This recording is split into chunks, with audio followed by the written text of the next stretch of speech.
Hello and नमस्ते everyone. I know मैं video काफ़ी दिनों के बाद अपलोड कर रही हूँ, so really sorry for that.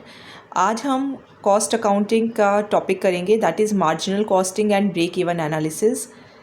ये टॉपिक कराने से पहले I would like to show you a example and फिर एग्ज़ाम्पल के थ्रू हम ये फॉर्मूले ड्राइव करेंगे।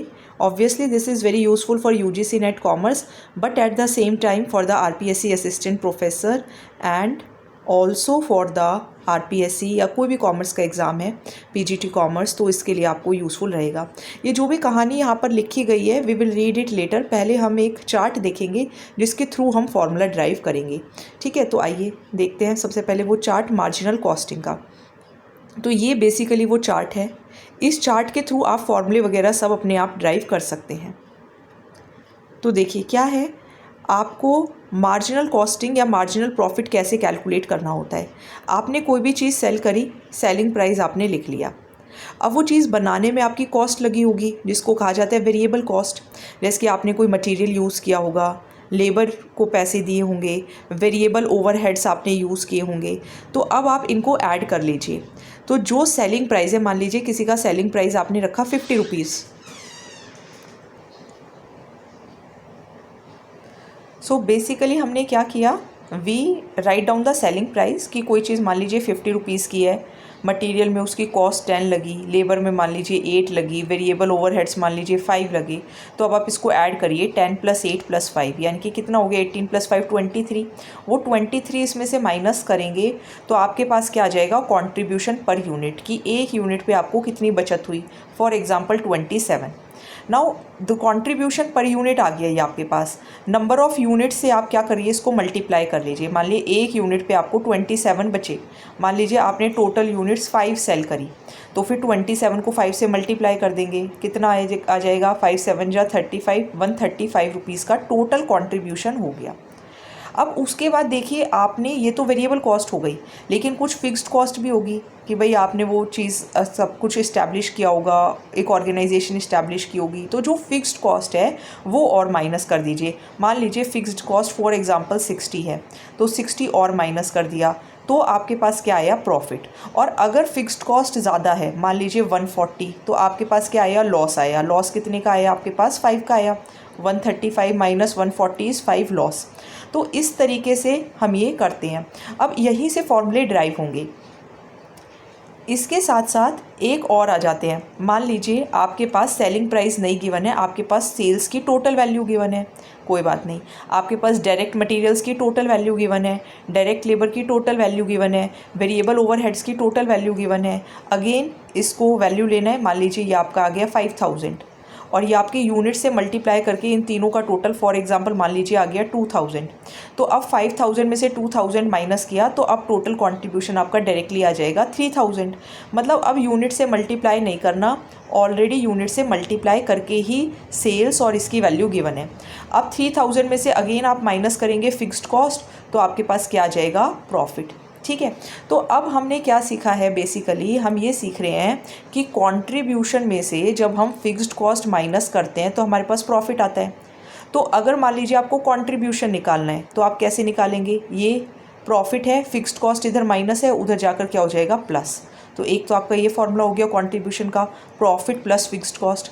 सिमिलरली अगर आप यहाँ से कैलकुलेट करेंगे तो यहाँ से क्या फॉर्मूला बनता है, सेल्स माइनस वेरिएबल कॉस्ट। तो दो फॉर्मूले क्लियर है कि सेल्स में से वेरिएबल कॉस्ट माइनस किया तो कंट्रीब्यूशन, और प्रॉफिट में फिक्स्ड कॉस्ट ऐड किया तो कंट्रीब्यूशन। अब आ जाइए आप ऊपर, ये देखिए, अब यही चीज़ जो है वो यहाँ पर बताई जाती है कि contribution basically what is contribution, कि आप सेल्स में से वेरिएबल कॉस्ट माइनस करिए।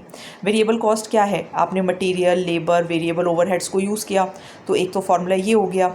दूसरा, फिक्स्ड कॉस्ट में प्रॉफिट को ऐड कर दो। ठीक है, एक और होता है जो रेशो है उसको भी हम मल्टीप्लाई कर लेते हैं रिवेन्यू से। सो कंट्रीब्यूशन बेसिकली हमें ये बताता है कि कितने पैसे आप मतलब कमाने वाले हैं कि आप अपने ऑर्गेनाइजेशन के ओवरहेड्स को पे कर सकते हैं। Now what is then marginal costing. Marginal costing आपको यही बताती है कि अगर आप कोई एक चीज़ और बनाते हैं एंड फिक्स्ड कॉस्ट भी हो है अभी भी। सो fixed cost and variable cost लगकर एक्चुअली में कितना आपका कॉस्ट जो है वो चार्ज होगा, that is marginal costing. And फिर इसके थ्रू आपको फाइंड क्या होगा, कंट्रीब्यूशन। तो कंट्रीब्यूशन तो आपका फाइंड हो जाता है जब आप सेल्स में से ही वेरिएबल कॉस्ट को चार्ज कर लेते हैं, तो आपका कंट्रीब्यूशन हो जाता है। लेकिन कंट्रीब्यूशन को आप फिक्स्ड कॉस्ट से भी फाइंड कर सकते हैं अगर आप फिक्स्ड कॉस्ट में क्या ऐड कर दें, प्रॉफिट ऐड कर दें, क्योंकि फाइनली तो प्रॉफिट तो तभी आएगा ना जब आप कंट्रीब्यूशन से फिक्स्ड कॉस्ट भी माइनस करेंगे। So this is marginal costing. Per unit वाला भी सेम है। पर यूनिट में क्या करना है, सेलिंग प्राइस में से आपको variable cost per unit minus करनी है, तो आपके पास टोटल कंट्रीब्यूशन आ जाएगा। ठीक है, फिर आपको क्या करना है, मल्टीप्लाई कर देना है, डिवाइड कर देना। अगर पर यूनिट निकालना है तो नंबर ऑफ़ यूनिट से डिवाइड, और अगर आपको पर यूनिट है तो फिर मल्टीप्लाई। वो एग्जाम्पल के थ्रू ही आपको क्लियर हो गया होगा। सिमिलरली एक रेशो वाला भी फॉर्मूला होता है जिसको हम बोलते हैं रेशो मल्टीप्लाई रिवेन्यू या फिर multiply selling price.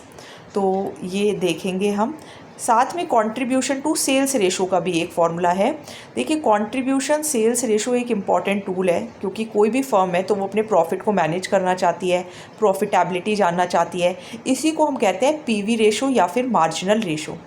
Now contribution जो सेल्स रेशो है, सीएस रेशो जो है, वो हमें ये बताती है कि अगर आप इतनी सेल करेंगे तो आपको कितना कंट्रीब्यूशन अर्न होगा, चाहे लेवल ऑफ आउटपुट कितना भी हो, लेकिन आप कितनी सेल करेंगे तो आपका कंट्रीब्यूशन कितना होगा, that is told by contribution to sales ratio.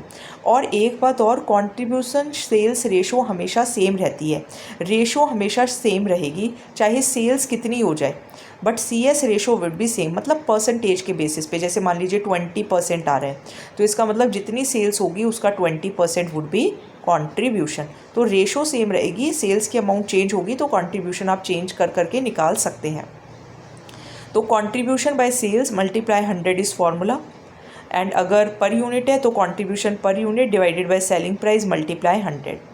एक और फॉर्मूला है change in profit divided by change in revenue. There is a difference between revenue and profit. Revenue देखिए क्या होता है, जब आप प्रॉफिट, मान लीजिए ये यूनिट्स हैं और ये आपके पास सेलिंग प्राइस है। अब मान लो मैंने 10 यूनिट सेल करी 3 रुपीज़ की, तो मेरा जो सेल्स है, जो रिवेन्यू है वो कितना हो गया 30। नाउ दिस इज़ रिवेन्यू, ये रिवेन्यू है। अब मान लीजिए मैंने क्या किया, इसका कॉस्ट प्राइस, मान लीजिए इन 10 यूनिट्स को बनाने का जो कॉस्ट प्राइस है वो फॉर एग्ज़ाम्पल 1 रुपी है, तो यानी कि बने कितने में, 10 में। तो प्रॉफिट कितना हो गया, प्रॉफिट हो गया 30 माइनस 10, कि भाई आप 10 यूनिट्स को 3 में बेच रहे हो, बनाने में 1 रुपी लगा है, तो 30 माइनस 10 यानी कि आपको प्रॉफिट कितना हुआ 20। So this is change in profit. अब चेंज इन रेवेन्यू क्या है, चेंज इन रेवेन्यू, मान लीजिए मैं 10 यूनिट्स को और सेल करती हूँ और मान लो मैं सेलिंग प्राइस कर देती हूँ 5, so change in revenue is 20। तो रेवेन्यू और प्रॉफिट के अंदर डिफरेंस होता है। रेवेन्यू कैसे निकलता है, जब आप यूनिट को सेलिंग प्राइस से मल्टीप्लाई करते हैं, और प्रॉफिट कैसे निकलता है, जब आप सेलिंग प्राइस में से कॉस्ट प्राइस को माइनस करते हैं। तो जब आप सेलिंग प्राइस में से कॉस्ट प्राइस को माइनस करेंगे तो आपका आएगा प्रॉफिट, और जब आप सेलिंग प्राइस से ही टोटल सेल्स को ही माइनस करेंगे तो आपका आएगा change in revenue. And when you will divide them, so that is the contribution to sales ratio. ठीक है, ये आप कोई न्यूमेरिकल भी लेकर कर सकते हैं, या मुझे कोई न्यूमेरिकल मैं भी आपको सॉल्व कराने की कोशिश करूँगी। चलिए, now what is break even point. Break even point मतलब ना तो कोई प्रॉफिट हो रहा है और ना ही कोई लॉस। यहाँ पे जितना भी आप टोटल कॉस्ट लगा रहे हैं वही टोटल रिवेन्यू है, मतलब कुछ भी नहीं बच रहा है, मतलब contribution equal to fixed cost. तो ब्रेक इवन पॉइंट क्या होता है, जहाँ पे आपकी फिक्स्ड कॉस्ट किसके बराबर आ जाती है, कंट्रीब्यूशन की। और कंट्रीब्यूशन का फॉर्मूला क्या है, सेल्स माइनस वेरिएबल कॉस्ट। तो जहाँ पे आपकी फिक्स्ड कॉस्ट और कंट्रीब्यूशन बराबर है, मतलब जितनी आपने लागत लगाई हुई है उतना ही आपको मिल रहा है, so that is break even point. तो fixed cost by contribution, contribution का formula sales minus variable cost. तो ये आपका यूनिट्स में हो गया, और अगर आपको डॉलर्स में करना है तो आप मल्टीप्लाई कर लेंगे। Then what is margin of safety. Margin of safety का मतलब होता है कि आपको जो सेल्स है, मान लीजिए फॉर एग्जांपल आपकी जो ब्रेक इवन पॉइंट है वो होता है 20 यूनिट्स पर, कि अगर आप 20 यूनिट्स बेचते हो ना आपको प्रॉफिट होता ना लॉस होता, लेकिन आपने एक्चुअल में सेल कर दी 30 की, सो 10 इज़ मार्जिन ऑफ सेफ्टी। यानी कि आपको इतना तो सेल करना ही पड़ेगा कि आपको कुछ बचे। तो कितनी सेल्स आपकी कम पड़ रही हैं before the business starts incurring losses, कि लॉस इनकर करने से पहले ही मतलब कितनी आपको सेल्स करनी फॉल हो गई कि आपको वो पता चले कि हाउ मच सेल्स में फॉल, कितनी सेल फॉल हो सकती हैं अगर बिज़नेस ने लॉस करना शुरू कर दिया। बेसिकली कि कितनी सेल आपको और करनी चाहिए ताकि आपका जो बिज़नेस है वो लॉस इनकर ना करे, that is margin of safety. तो यानी कि जैसे मान लो अगर मैं 20 यूनिट सेल करती हूँ तो 20 पे ठीक है, ना बिज़नेस लॉस हो रहा है ना फ़ायदा हो रहा है। लेकिन अगर मान लो मेरी 15 यूनिट्स ही सेल होनी शुरू हो जाए तो इसका मतलब तो मैं लॉस इनकर करना शुरू कर दूंगी। तो इससे पहले कि लॉस इनकर करना शुरू हो हमें कुछ ना कुछ मार्जिन रखना पड़ता है कि हमें 22 या 25 तो कम से कम सेल करनी ही करनी है, ताकि हमारी इतनी फॉल ना हो जाए कि हम लॉस इनकर करने लगें। तो हमने एक मार्जिन रखा है कि हमें इतनी सेल करनी ही करनी होगी above the break even point, that is margin of safety. और इसको आप प्रॉफिट बाय कंट्रीब्यूशन भी कह सकते हैं। ये मैं प्रॉफिट बाय कंट्रीब्यूशन वाला एक एग्जांपल लेकर आएंगे, उसके थ्रू थोड़ा सा और समझा देंगे। देन देखिए what is target point. Target point या टारगेट प्रॉफिट क्या होता है कि फिक्स्ड कॉस्ट, मान लीजिए आपने कोई बिज़नेस सेटअप किया, आपके 10 लाख रुपए लगे ही लगे हैं। अब आपने सोचा है कि नहीं, मुझे इसके ऊपर 2 लाख रुपए और कमाने पड़ेंगे, क्योंकि 10 लाख तो आप अपनी फिक्स्ड कॉस्ट निकालेंगे, 2 लाख आप और ऊपर कमाएंगे। So your target profit is 12 lakh. So this is target profit. And अगर ये यूनिट्स में है तो आप इसको प्राइस से मल्टीप्लाई कर दीजिए। Then what is sales revenue, कितनी सेल्स करनी पड़े, कितनी सेल्स रिवेन्यू रुपीज़ के अंदर, तो रुपीज़ के अंदर करना है तो आप CS रेशो से मल्टीप्लाई करेंगे। एंड अगर आपको यूनिट्स में करना है तो कंट्रीब्यूशन पर यूनिट से मल्टीप्लाई करेंगे।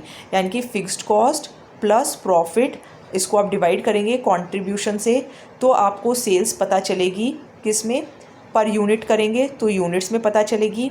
एंड अगर CS रेशो में करेंगे तो आपको सेल्स रिवेन्यू पता चलेगी। ये I will come with an example, उस एग्जांपल से थोड़ा और क्लियर होगा, उससे आपको फिर रटना नहीं पड़ेगा।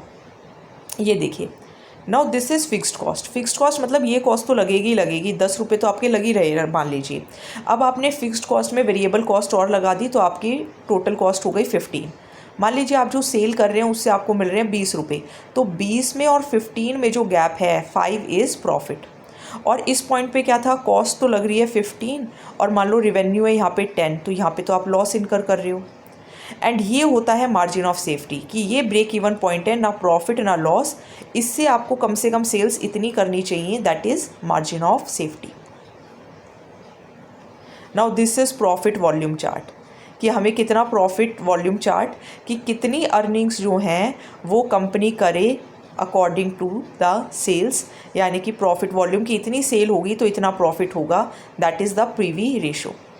तो यहाँ पे ये बताया गया है कि फिक्स्ड कॉस्ट तो इतनी लगी ही लगी है। मान लीजिए आपने कोई बिज़नेस सेटअप किया, 10 रुपीज़ फिक्स्ड कॉस्ट है ही, तो ब्रेक इवन पॉइंट के यहाँ पर अगर इससे नीचे हैं तो यानी कि आप लॉस सफ़र कर रहे हैं, और अगर ब्रेक इवन पॉइंट पे है मतलब no profit no loss, and अगर ब्रेक इवन पॉइंट से ऊपर है सो दैट इज़ प्रॉफिट।